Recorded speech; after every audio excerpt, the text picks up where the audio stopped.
میں مخاطب ہوں توحید پرستوں سے. آؤ اللہ بھی سننا ہے تو علی ولی اللہ والوں سے سنو. ہم تمہیں بتائیں کہ کتنی پاک ذات کو اللہ کہتے ہیں جس کے مظہر کو علی کہا جائے. وہ اللہ کیا ہوگا؟ کتنا چھوٹا رکھ دیا مولوی نے اللہ کا تصور. میں تو پوری دنیا میں ہاتھ جوڑ کے لوگوں سے پوچھتا پھرتا ہوں مجھے عقیدہ توحید تو بتاؤ. علی ولی اللہ تو بعد میں سمجھو گے، پہلے توحید کو تو سمجھو. تمہارا تو پہلا زینہ ہی ٹھیک نہیں. 5 دفعہ مولوی دن میں لاؤڈ سپیکر میں کہتا اللہ اکبر، اللہ سب سے بڑا ہے. یہ کوئی نہیں بتاتا کہ تم نے مطابقت کس سے کی، کس سے بڑا ہے.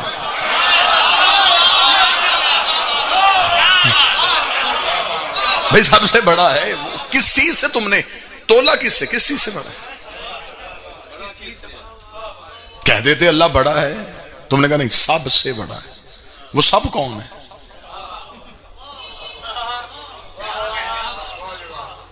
ہم اکثر مہمان ہیں، جگہوں پہ جاتے ہیں، لوگ تعارف کرواتے ہیں کہ سرکار یہ ہمارا بڑا بیٹا ہے. یہ بڑا کہنا اس بات کی دلیل ہے اس گھر میں کوئی چھوٹا بھی ہے.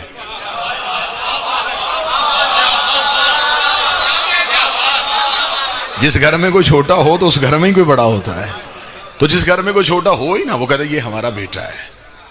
کتنے بیٹے ہیں جی؟ ایک ہی بیٹا ہے. یہ جو کہا تم نے سب سے بڑا ہے، کس سے بڑا ہے، کس چیز سے بڑا ہے؟ تم نے، اس کا مطلب ہے تمہارے ذہن میں پہلے تصور خدا کا تھا، پھر تم نے کسی چیز سے تولا. جو تصور میں آ جائے وہ تو اللہ ہوتا ہی نہیں. پھر اس کا مطلب ہے مشرک تو ہو گیا. میں کہتا ہوں یہ جو گھر ہے، یہ جو صحن ہے، میں یہ کہہ سکتا ہوں یہ 7 والے گھر سے بڑا ہے. اس کا مطلب وہ گھر بھی میں نے دیکھا ہے، یہ بھی دیکھا ہے. پھر میں نے فیصلہ کیا نہیں وہ چھوٹا ہے یہ بڑا ہے. اس کا مطلب ہے کہ میں نے دونوں کو دیکھا ہوا ہے. تم نے کہہ دیا سب سے بڑا ہے، کس چیز سے بڑا ہے؟ اب میں اگر اس کا ایک اور مثال دوں، میں کہوں یہ جو گھر ہے یہ میری انگوٹھی سے بڑا ہے، تو ہر صاحب عقل سوچنے میں مجبور ہو جائے گا کہ انگوٹھی کا گھر سے تقابل کیسا؟ کہاں انگوٹھی کہاں گھر؟ تو بتا تو نے کس سے تقابل کیا اللہ کا؟ زمینوں سے بڑا ہے، آسمانوں سے بڑا ہے. تیرے پاس سب سے بڑی بلندی کو پہاڑ کہتے ہیں، پہاڑوں سے بڑا ہے، سمندروں سے بڑا ہے. پھر اس کا مطلب ہے تو مخلوق سے خالق کا تقابل کیسے کر رہا ہے؟ کس چیز سے بڑا ہے؟ تیرا اللہ اکبر کہنا بنتا ہی نہیں. ہم کہہ سکتے ہیں اللہ اکبر اور ہمارے پاس دلیل ہے. ہم کہتے ہیں اللہ سب سے بڑا ہے. جب علی سر سجدے میں رکھتا ہے پھر ہم کہتے ہیں اللہ اکبر.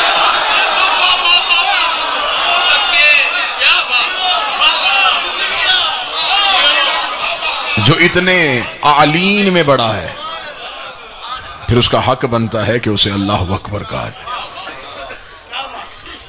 پہلے تو عقیدہ توحید بہتر کیا جائے، پھر تم کہیں جا کے تم ولایت تک پہنچو گے. ہزاروں سینکڑوں آیات قرآن میں سے ایسی ہیں، ہزاروں دلائل نکالے جا سکتے ہیں. ہر ایک مفسر نے ترجمہ لکھا ہوا ہے. خدا کہتا خلق السماوات والارض فی 6 ایام وکان عرشہ علی الماء. خدا کہتا میں نے زمین و آسمان کو 6 دنوں میں خلق کیا. وکان عرشہ علی الماء، اور تب میرا عرش پانی پہ کھڑا تھا. یہی لکھا جا رہا ہے. یہ ہاتھ باندھ کے طالب علم پوچھنے لگا ہے تم نے لکھا ہے کہ خدا کہہ رہا خلق السماوات والارض فی 6 ایام، زمین و آسمان خلق ہوئے 6 دنوں میں. دن کا تعلق ہے گردش لیل و نہار سے. مکمل ہو دن، رات چھائے، یہ گردش لیل و نہار، یہ دن اور رات کی وجہ ہے. دن ہوتا ہے سورج سے، رات ہوتی ہے سورج کے چلے جانے سے. جب کچھ تھا ہی نہیں پھر دن کہاں سے آئے؟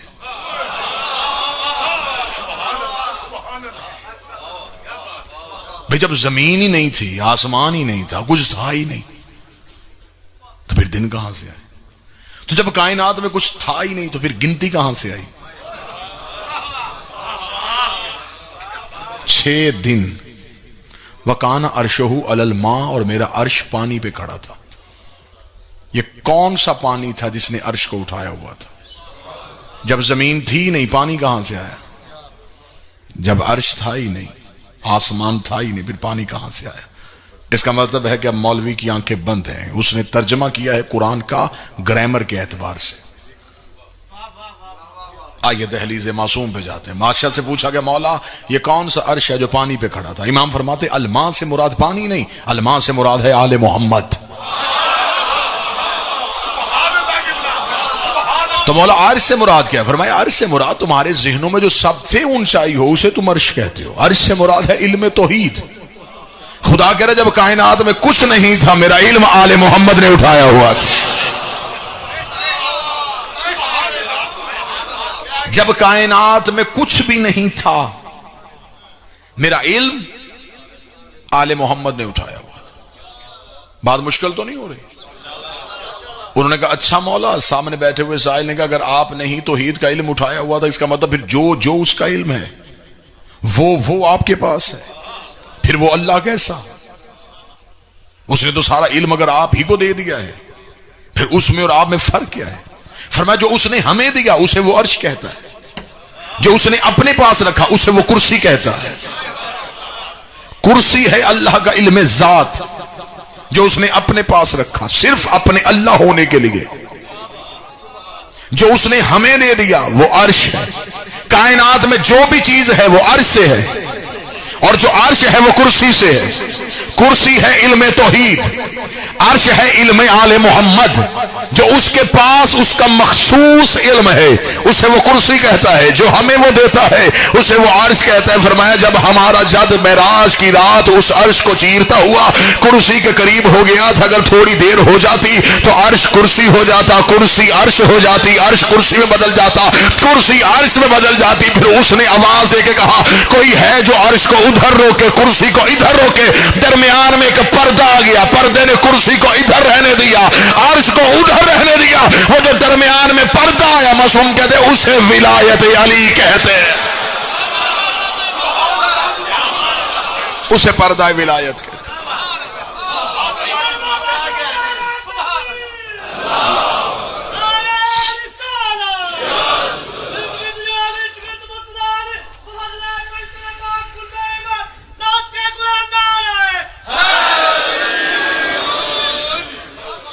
بڑا مشکل ترین ٹاپک ہے عقیدہ توحید.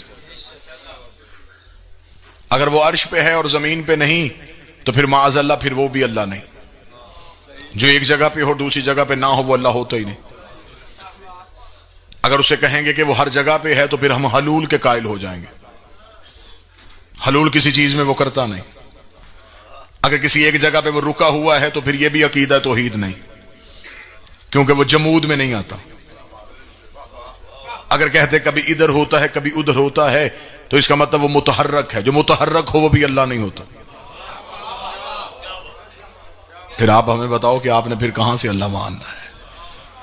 اس کا مطلب ہے کہ یہ مظہر توحید ہے. ان کی حرکت اس کی حرکت ہے، ان کا بیٹھنا اس کا بیٹھنا ہے. یہ مظہر ہے، یہ وہ صفات ہیں جنہوں نے اللہ کو ظاہر کیا. اس وقت اس پنڈال میں روشنی ہے. روشنی کس وجہ سے؟ اس لائٹ کی وجہ سے. یہ لائٹ روشنی کا مرکز نہیں، روشنی کا مظہر ہے. اس کے پیچھے ایک طاقت ہے جس نے اسے روشن کیا.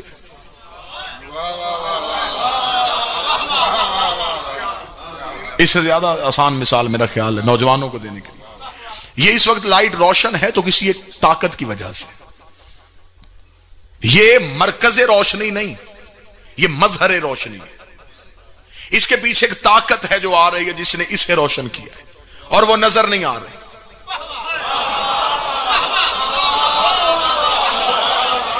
اس کا اقرار اس کا اقرار ہے.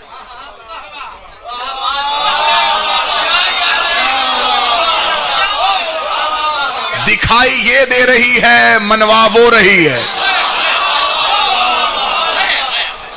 دکھنے میں یہ ہے، حقیقت وہ ہے.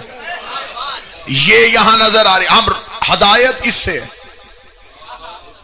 فائدہ یہ دے رہی ہے، دے اس کی وجہ سے رہی ہے. ابھی تھوڑی دیر کے بعد یہاں گھپ اندھیرا ہو جائے، کوئی نہیں پوچھے گا کہیں لائٹ ٹوٹ تو نہیں گئی. ہر کوئی کہے گا بجلی چلی گئی. اس کا مطلب ہے کہ اگر مظہر خاموش ہو جائے تو مظہر کی خاموشی نہیں ہے. اس کا مطلب ہے کہ مرکز سے ہٹ گیا ہے، مظہر سے ہٹ گیا تو مرکز سے ہٹ گیا. یہ ہاتھ باندھ کے سیالکوٹ میں کہہ رہا ہوں، علی اللہ کا مظہر ہے. علی کو جہاں سے نکالنا سوچ کے نکالنا، جہاں سے علی چلا جائے وہاں سے اللہ چلا جاتا۔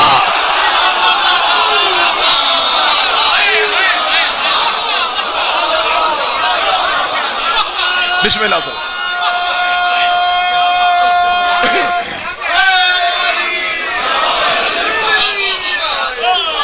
بسم اللہ سر۔ علی مظہر توحید ہے، علی کا اقرار توحید کا اقرار۔ ہماری حقیقی کتب تو ہم تک پہنچائی نہیں گئی، ہمارا سارا لٹریچر تو عربی زبان میں آج بھی کتب خانوں میں بند ہے، جو کلمی نسخے ہیں۔ آج بھی ایک کتاب جو عربی آتی ہے اس کا مارکیٹ میں ترجمہ کرنے کے لیے ہزاروں صعوبتوں سے گزرنا پڑتا ہے اس مترجم کو۔ ہم جس ملک میں رہ رہے ہیں، جس خطے میں رہ رہے ہیں، وہاں تو فضائل پہنچانے کی گنجائش ہی نہیں۔ فضائل کے انبار لگے ہوئے ہیں عرب کی کتابوں میں، لیکن وہ صرف کتابوں کی حد تک محدود ہیں۔ ہم نے اس دنیا میں اس معاشرے میں رہنے کے لیے، زمانے کے ساتھ چلنے کے لیے ہم نے ان کے لٹریچر کو فالو کرنا شروع کر دیا۔ یہ باتیں بور تو نہیں کر رہی سرکار؟ بسم اللہ الرحمن الرحیم، شروع اللہ کے نام سے۔ شروع کس لفظ کا ترجمہ ہے مجھے صرف اتنا بتایا جائے۔ با جو ہے وہ عربی زبان کا قانون ہے، جہاں جہاں چلے جاؤ گے عربی زبان کا قانون ہے۔ با دو کاموں کے لیے آتی ہے، استعانت کے لیے آتی ہے یا سبب کے لیے آتی ہے۔ اگر استعانت کے ساتھ ترجمہ کریں گے تو پھر ترجمہ یہ بنے گا مدد ہے اللہ کے اسم سے، جو رحمان بھی ہے اور رحیم بھی ہے۔ اس کا مطلب ہے کہ اللہ کے اسم سے۔ میں کہوں گا کہ ابھی آپ کے سامنے پڑھے گا وہ جو آصف کا نام ہے، تو آصف تو خود اسم ہے۔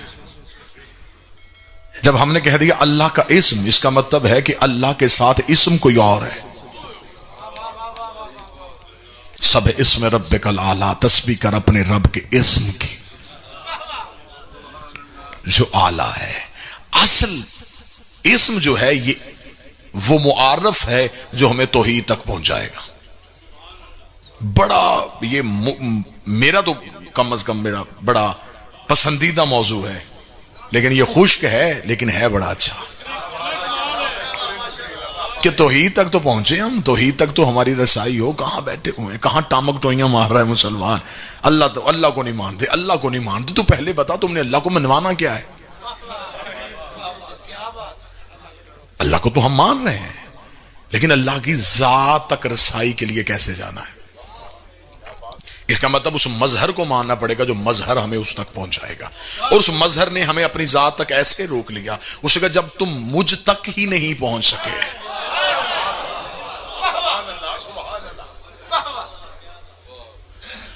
ہماری رسائی تو اس تک ہوئی نہیں۔ اشہد ان لا الہ، ہم گواہی دیتے ہیں کہ اللہ ہے۔ الشاہد ہو و حاضر علی شیء، گواہی کا اصول ہے گواہی وہ دے جو چیز پہ حاضر ہو۔ بندے عدالت میں جا کے گواہی دیتے ہیں، جج پوچھتا ہے کہ پہلے یہ بتا تو نے آنکھوں سے دیکھا ہے؟ تم کہتے ہو اشہد ان لا، میں گواہی دیتا ہوں کہ اللہ ہے، دیکھا ہے؟ پھر گواہی کیوں دی؟ اس کا مطلب یہ سب سے پہلے کسی اور نے کہا تھا۔ اشہد ان لا الہ الا اللہ، یہ جملہ کسی اور زبان سے نکلا ہے، وہاں سے ہم نے کاپی پیسٹ کیا ہے، کہا اس نے ہے، ہم نے اقرار کیا ہے۔ اس نے کہا تھا کہ میں گواہی دیتا ہوں کہ وہ ہے، اور میں نے سن کے نہیں گواہی دی، میں نے دیکھ کے گواہی دیا۔ مجھے نہیں پتا کہ اگلی صدر میں تنہا رہ جاؤں گا یا کوئی بندہ میرے ساتھ چلے گا۔ اس کا مطلب پہلی بار ان 14 کی زبان سے نکلا کہ ہم نے دیکھا ہے کہ وہ ہے، ہم دیکھے آئے ہیں کہ وہ ہے، ہم نے ان کی گواہی پہ گواہی دی۔ ہم نے کہا اگر یہ کہہ رہے ہیں تو پھر وہ ہے، اس کا مطلب ان کی ہے کو توحید کہتے ہیں۔ تو جن کی گواہی سے اس کی توحید مانی جائے، ان کی گواہی پہ سوچا نہیں کرتے۔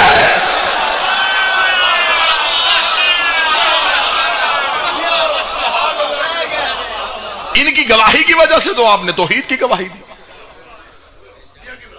یہ اللہ منوانے آئے تھے، اللہ بننے نہیں آئے تھے۔ انہوں نے توحید کو منوایا۔ میں نے آپ کے سامنے اللہ کے قرآن سے آیت پڑھی، قل الحمدللہ الذی لم یتخذ ولدا ولم یکن لہ شریکا فی الملک۔ خدا کہتا کہہ دیجئے حمد ہے اس اللہ کے لیے جس نے اپنے لیے کسی کو بیٹا نہیں بنایا. یہ آیت ان کے لیے تھی جو عیسیٰ کو اللہ کا بیٹا کہہ رہے تھے, اور خدا نے تنبیہ دے دی قرآن میں, ان سے کہہ دے اللہ کا کوئی بیٹا نہیں. میرے مالک تجھے عیسیٰ کے ماننے والوں سے خطرہ تھا اور تو نے کہہ دیا کہ انہیں کہہ دے کہ میرا کوئی بیٹا نہیں ہے, انہیں وضاحت کر دے, غلط فہمی میں نہ رہے. میں کہہ رہا ہوں میرا کوئی بیٹا نہیں ہے.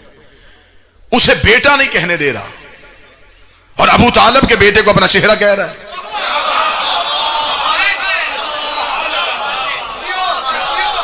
بیٹے سے زیادہ قریب ہے وجود ہونا, اسے بیٹا نہیں کہنے دے رہا اور اسے کہہ رہا وجہ اللہ ہے, عین اللہ ہے, لسان اللہ ہے, جنب اللہ ہے, ید اللہ ہے. عجب نہیں کہ واضح پروردگار آئے کہ مجھے عیسیٰ کے ماننے والوں سے خطرہ ہے, علی کے ماننے والوں سے کوئی خطرہ نہیں. میں علی کو جو بھی کہہ دوں علی والا, مجھے علی ولی اللہ ہی کہے گا, وہ علی اللہ نہیں کہے گا. اور پھر وہ کہہ رہا ہے وَلَمْ يَكُنْ لَهُ شَرِيكًا فِي الْمُلْكِ, میں نے اپنے ملک میں کسی کو حصے دار بنایا ہی نہیں, میری مملکت میں میرا کوئی سانجھے دار ہے ہی نہیں, کوئی شراکت نہیں ہے. یہاں ہمیں قرآن میں یہ کہہ دیا کہ میری جتنی بھی مملکت ہے اس میں میرا کوئی شریک نہیں ہے. پھر آگے جا کے خود ہی قرآن میں کہہ دیا تُؤْتِي الْمُلْكَ مَن تَشَاءُ, پھر میں جسے چاہوں اپنا ملک عطا کر دیتا ہوں. جب تیرے ملک میں کوئی حصے دار ہی نہیں, تو نے عطا کیوں کیا؟ میرے مالک تیری مملکت میں کیا کیا ہے؟ یہ زمین تیری مملکت ہے, ہاں, اس کا مطلب اس زمین میں کوئی حصے دار نہیں, صرف تیری ہے, زمین کا مالک صرف تو ہی ہے. پھر آگے جا کے ایک آیت میں اور نفی ہو گئی, فرمایا ہم زمین پہ خلیفہ انہیں بنائیں گے, وارث انہیں بنا دیں گے جنہیں زمین پہ کمزور بنانے کی کوشش کی گئی. اس کا مطلب زمین اللہ کی ہے, وارث آل محمد ہے. میرے مالک قرآن تیری کتاب ہے, اس کا کوئی وارث نہیں ہے. فرمایا ثم اورثنا الکتاب الذین اصطفینا من عبادنا, پھر ہم نے قرآن کا وارث انہیں بنا دیا ہے جنہیں ہم نے اپنے عبد میں سے چنا ہوا تھا. اس کا مطلب زمین اللہ کی, وارث آل محمد, قرآن اللہ کا, وارث آل محمد. میرے مالک یہ جنت تو تیری ہے نا, اس میں تو تیرا کوئی حصے دار نہیں, یہ تو ہم صرف تجھ ہی سے مانگیں گے. واضح جزاہم صبرا جنت و حریرا, یہ بھی میں دے چکا ہوں جزا میں, جنت بھی, حریر جنت بھی. میرا مالک اس کا مطلب ہے کہ تو مالک ہے, اختیار سارے آل محمد کے پاس ہے. ہم آل محمد کو اللہ نہیں کہتے لیکن توحید کے اختیارات کا مالک کہتے ہیں. پہلا عقیدہ توحید ہمارا سب سے بہتر, دوسرا عقیدہ نبوت ہمارا سب سے جدا.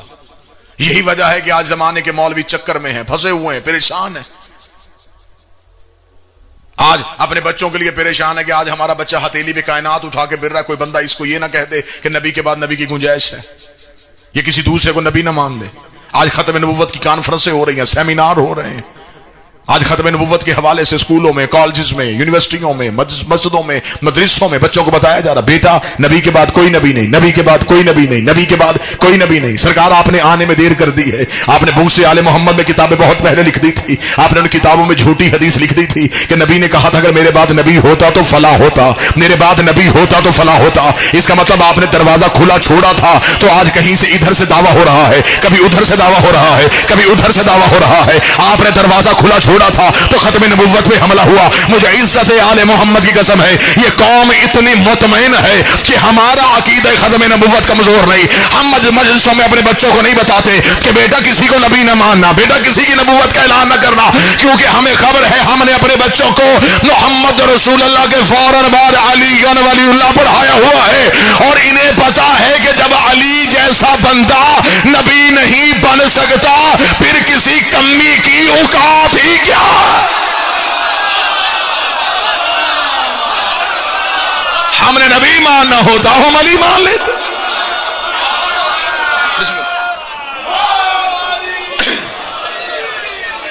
سب سے بڑی ختم نبوت کی دلیل کا نام علی ولی اللہ.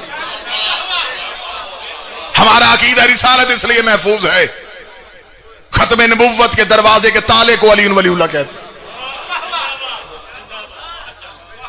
کو نبی تک پہنچے تو کیسے پہنچے؟ ولایت علی سامنے. ایک عورت کو رہا کر دیا گیا, پورے ملک میں آگ لگ گئی. کیوں؟ گستاخ تھی, سزا ہونی چاہیے تھی. آج اس ملک میں قانون بنے, سب سے پہلے ہم شیعہ دستخط کریں گے. نبی کی توہین کرنے والے کو سزا ہونی چاہیے, لیکن صرف ایسے نہیں.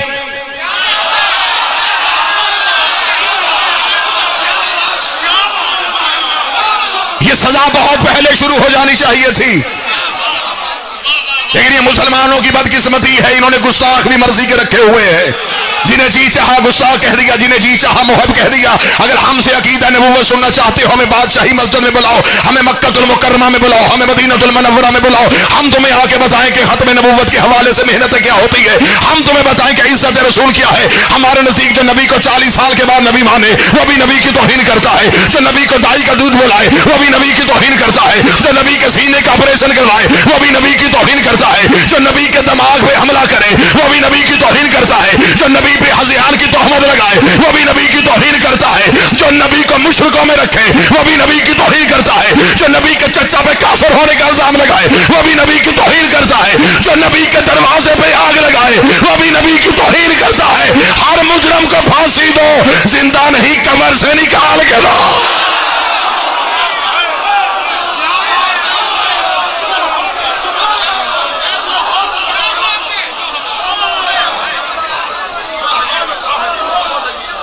لیکن یہ بدقسمتی مسلمانوں کی، عزت اسلام چاہتے ہو عزت نبی کرنا سیکھو۔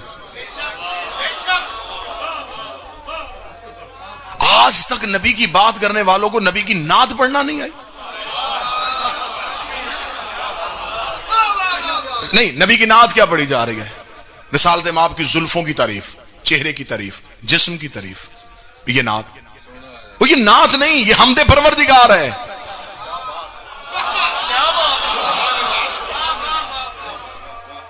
یقیناً رسول کی زلفیں واللیل، آنکھیں بحرین تقدس، ہونٹ صورت یقوت، زبان آب وحی میں ڈھلی ہوئی، سینہ رمز دل ہستی کا خزینہ، اس کا چلنا صراط مستقیم۔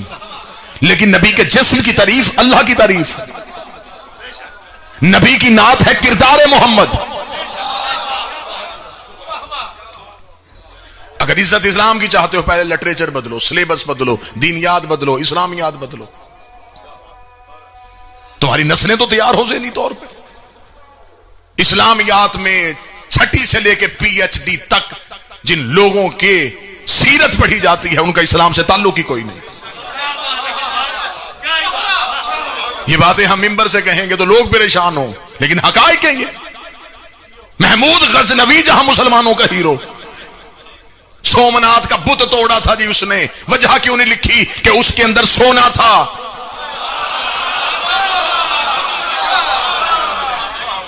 محمد بن قاسم نے آ کے سندھ میں اسلام پہنچایا، سیدوں کا پیچھا کرتا ہوا آیا، کائنات کے سب سے بڑے ظالم کا بھتیجا۔ کتابیں چاہو گے میں ممبر پہ چھت تک ڈھیر لگاؤں، جس ملاؤں نے اتنی بڑی حرکت کی، جس نے قرآن پہ تیر چلائے تھے۔ سب سے پہلے تحریف قرآن اس نے کی حجاج بن یوسف نے۔ یہ جو قرآن میں اعراب لگائے گئے اس نے اپنے دور میں لگا کے تلفظ بدلے۔ سب سے بڑے نبی کے محدث نوفہ بن عطیف کو اس نے قتل کیا، لیکن جتنے ظالم تھے وہ سارے اسلام کے ہیرو بنا دیے گئے۔ وجہ کیا ہوئی؟ تاریخ لکھی گئی بادشاہوں کے دربار میں بیٹھ کے، درہم و دینار تول تول کے تاریخ لکھوائی گئی، حقیقت تو پہنچائی نہیں گئی۔ یہی وجہ ہے کہ آج انگریز مسلمان کیوں نہیں ہو رہا، اس لیے کہ وہ تیرا مولوی نہیں سن رہا، وہ تیری ہسٹری پڑھ رہا۔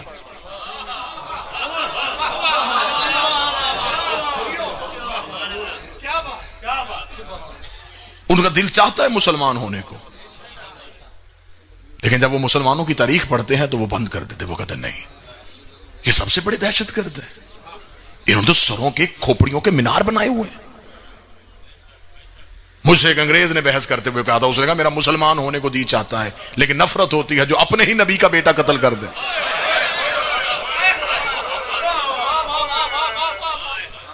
ان سے ہم اسلام کیسے لیں؟ اگر آج بھی دنیا میں اسلام منوانا چاہتے ہو تو صرف ایک ہی کردار ہے جو دنیا کے سامنے پیش کر سکتے ہو، وہ کردار آل محمد ہے۔ صرف ایک یہ کردار ہیں جن کو جہاں چاہو پیش کر سکتے ہو۔ مسلمان ہونا چاہتے ہو ان کے کردار پڑھو، دیکھو یہاں ظلم نام کی کوئی چیز نہیں، یہاں تکبر نہیں ہے، یہاں سر نہیں کاٹے جا رہے، یہاں کسی کا گھر نہیں جلایا جا رہا، یہاں بادشاہت کا لالچ نہیں ہے، یہاں حکومت کی تمنا نہیں ہے، لیکن جن چیزوں سے لوگوں کو مسلمان کرنا تھا وہ نام ہی تاریخ سے مٹا دیے گئے۔ آج بھی جا کے پڑھ لو، نوجوان بیٹھے ہو نیٹ پہ جا کے سرچ کرو، مسلمانوں کی جو ہسٹری ہے وہ مسلمانوں نے کہاں سے لی ہے؟ رومن امپائر سے لی ہے۔ مسلمان تو اپنی تاریخ چھوڑ آئے تھے، دریاؤں کا پانی کالا کروا دیا تھا انہوں نے اپنی تاریخ سے، بھرے کے بھرے کتب خانے چھوڑ کے آ گئے تھے ملک فتح کرنے کے چکر میں۔ دشت تو دشت ہے، دریا بھی نہ چھوڑے ہم نے، بحر ظلمات میں دوڑا دیے گھوڑے ہم نے۔ مسلمان ملک فتح کر رہے تھے، انہوں نے انسانیت کو فتح نہیں کیا۔ جہاں جہاں سے گزرتے گئے خطے ساتھ ملاتے گئے اور کردار آل محمد کو پاش پاش کرتے گئے۔ وجہ یہ ہوئی کہ لوگوں نے بادشاہوں کے کردار کو اسلام سمجھ لیا۔ مسلمان اپنی تاریخیں چھوڑ آئے تھے، یہ تو عیسائیوں نے اٹھائی وہاں سے، اور وہاں سے اٹھا کے یہ دنیا کا ایک ملک ہے ہالینڈ، وہاں ایک شہر آج بھی ڈچ ہے، وہاں سب سے پہلا پریس لگا جہاں مسلمانوں کی تاریخ کو دوبارہ چھاپا گیا۔ عیسائیوں نے پوچھا اس مسلمانوں کی تاریخ تم کیوں چھاپ رہے ہو؟ انہوں نے کہا بھی یہ ملک فتح کر رہے ہیں، ایک وقت آئے گا انہیں اس کی ضرورت پڑے گی، پھر ہم سونے میں تول کے دیں گے۔ پھر جب ذلے سبحانی بیٹھ گئے تخت پہ، پھر آپ مورخین اکٹھے کی، ہاں بھی کہاں ہے تاریخ؟ انہوں نے کہا کون سی تاریخ؟ جن سے حدیثیں لینی تھی انہوں نے تو مار دیا، جن کے سینوں میں نبی کی زندگی تھی انہوں تو ہم نے دیواروں میں چنا دیا، کیونکہ وہ حکومت کے رستے میں رکاوٹ تھے، وہ تو مار دیے گئے سارے۔ انہوں نے کہا پھر ہم پچھلی ہسٹری اگلی نسلوں تک کیسے پہنچاؤں گے؟ انہوں نے کہا اب مرضی سے لکھو، اب جو جی چاہتا ہے وہ لکھو۔ اب یہ وجہ تھی جہاں جھوٹی حدیثیں بنائی گئی، جھوٹے راوی بنائے گئے، غلط روایتیں بنائی گئی۔ آج اسلام اسے صرف پوری دنیا میں ٹیررسٹ کہا جا رہا ہے، دہشت گرد کہا جا رہا ہے۔ کیوں دہشت گرد ہے؟ جہاں سے پہلی دفعہ پانی نکلنا جی چشمہ پوٹھے، تو آپ وہاں سے جا کے اگر پانی لیں گے نا کسی پیالے میں تو وہ پانی بڑا صاف اور شفاف ہوگا، کہ وہ پہلی بار سینے زمین سے نکلا ہے۔ لیکن جو ہی وہ پانی چشموں کی صورت میں ندیوں میں آتا ہے، ندیاں نالوں میں جاتی ہیں، یہ دریاؤں میں، پھر یہ جہاں جہاں سے پانی گزرتا ہے اس زمین کی رنگت، جنگلوں کے پتے، علاقے کی گندگی شامل کرتا کرتا جب اب پانی پہنچا، تو اب جب ہم نے لیا تو اب ہمیں ڈاکٹروں نے کہا اسے چھان کے پینا، اسے پہلے ابال لینا۔ کیوں؟ یہ پانی تو وہی نہیں ہے جس میں صحت تھی، مگر قصور پانی کا نہیں، رستوں نے پانی کا اثر بدل دیا۔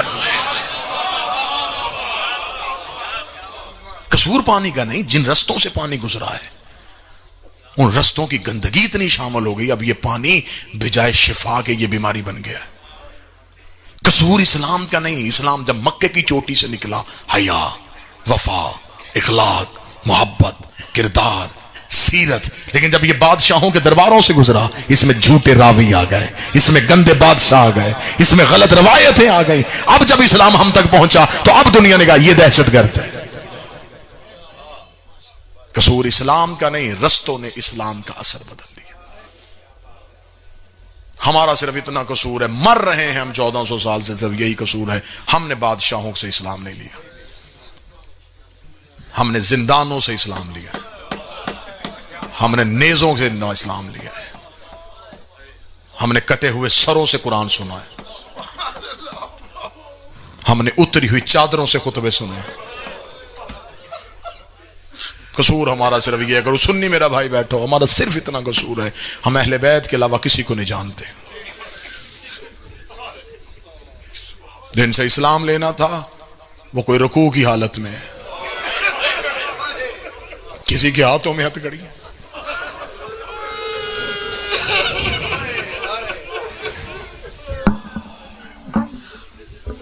صرف ایک 12 ائمہ جی، 4 معصومین، خاموشی، صرف خاموشی، صرف ایک بی بی بولی ہے شام میں۔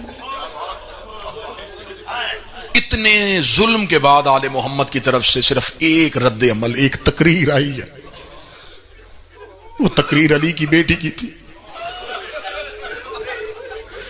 جب تھک گئی ہے پھر رو کے کہتی ہے سجاد اب نہ روک، اب ایک بار مجھے اجازت ہے میں انہیں بتاؤں ہم ہیں کون۔ وہ ایک تقریر نے دنیا کا نقشہ ہی بدل دیا.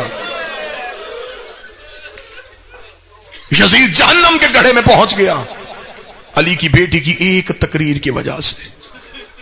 سر پہ قرآن رکھ کے مسلمان مجھے بتائے، شرم کر مسلمان جس کی 1 گھنٹے کی تقریر نے اسلام کو اتنا فائدہ دیا، اگر اس کی قرآن کی تفسیر آ جاتی پھر زمانے کی کیا حالت ہوتی. یہ شیعت جو ہے یہ درباروں سے نہیں آئی، یہ تلوار کی دھاروں سے آئی ہے.